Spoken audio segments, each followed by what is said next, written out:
Hi there, and welcome to Is This Election Over Yet? A new NML segment focused on this year's historic election.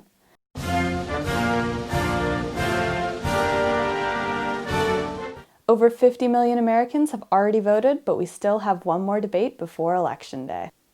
Unlike the first debate, the candidates will have their mics muted during their opponent's 2-minute statement at the beginning of each question.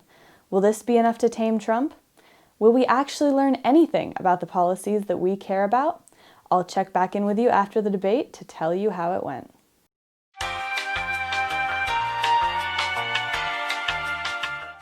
Well, that was an interesting hour and a half. The debate opened with a statement from Kristen Welker, the moderator, explaining the rules and the new addition that the mics would be muted. She followed it, saying, "We want the American people to be able to hear every word you say." Clearly, the previous debate is still fresh in everyone's mind, and no one wanted it to turn into the shouting match we saw last time. The question is, radical left. Will you shut up, man? Even after the mics were unmuted, the debate did remain relatively civil. The first topic of the night was COVID-19, and it highlighted the vastly different policies between the two men. Trump focused on his open everything up statement that he's been going with since about April. Biden took a different approach. He said he planned to listen to scientists about what measures were necessary to slow the spread of coronavirus and emphasized just how many people had already died so far. The COVID section wrapped up without much fanfare, and we haven't really learned much new since the last debate. The second section was national security, and it started with the newest scandal, Iranian interference. Biden argued that he would make sure that countries that interfered in elections would pay a price. Trump, instead of answering the question, went on with some conspiracy theories about Biden and his family. This gave Biden an opportunity to return to Trump's taxes, an issue that was very present in the previous debate. We did get a bit of a Trump's conspiracy theory greatest hits before returning to the actual topic of national security. Kristen Welker managed to keep it moving despite some off-topic comments, and I think I can speak for all of us when I say we were kind of surprised how this was going so far. There hadn't really been any major spats, and it looked like it was going to be an okay debate. The third section was healthcare, which might be the most pressing issue so far.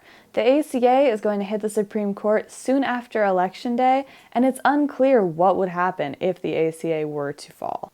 Trump ran on the idea of replacing the ACA with something else and has been saying throughout his campaign and his term that he would have a new Republican healthcare plan. However, as of today, there still was no concrete plan, though he did speak about his executive order to protect people with pre-existing conditions. Biden used his statement to speak about his plan for healthcare.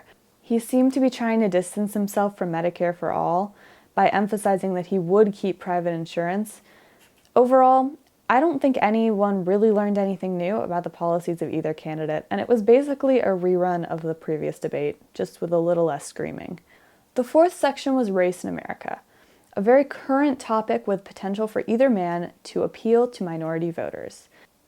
Welker opened the section with a hard-hitting question about the 400-plus kids who are stuck at the border without their parents. Trump's argument was that these kids didn't come with their parents at all. They came with coyotes, gangs, and cartels. Evidence doesn't support that claim. Biden hit back with one of the most poignant and moral moments of the night, talking about how these kids had in fact been separated from their parents and are now all alone in the United States. Trump's response was that the kids were being well taken care of.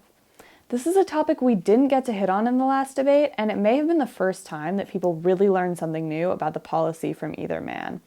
The climate change section was bound to be interesting. Trump is a known climate change denier, while Biden admits that it's one of the biggest threats facing our country today. As expected, fracking came up. Biden continued with his stance that while he does want to ban fracking on federal lands, he is supportive of a slow rollout of oil as we replace those jobs with renewable energy. Trump, on the other hand, argued that India and China have dirtier air than we do, and we have very clean water. Now, Californians all were a little confused by the clean air statement, but who knows? Biden argued that he wants to get us back into the Paris Agreement, saying the only way we can hold China and India accountable is by being in that agreement ourselves. Trump also started talking about wind and windmills again, which you may remember from a viral moment from about a year ago, but it didn't do much in this house besides draw a couple laughs. The last section started at 7:35, so the debate was relatively close to time, which says something about Kristen Welker's ability to manage time as a moderator. Most people were probably pretty over the debate at this point, but the question was interesting. Imagine this is your inauguration day. What will you say in your address to Americans who did not vote for you? Trump didn't quite seem to understand the question as he continued attacking Biden's policies, who he would have beaten at this point. Biden talked about unifying the people, something he's been talking about a lot throughout this debate. There were a couple comments of, I don't see red states or blue states, I see American people. And I do really think that was a good note to end on. If you were going to remember anything, it was probably that feeling of unity he wanted to bring. Honestly, if anyone won this debate, it was probably Kristen Welker. She did a great job keeping people to their time, though the muting may have helped, and we actually did really get to hear the voices of the candidates without childish fighting or screaming. Her follow-up questions were also really good, though I could admit I may have wanted her to do a little more fact-checking.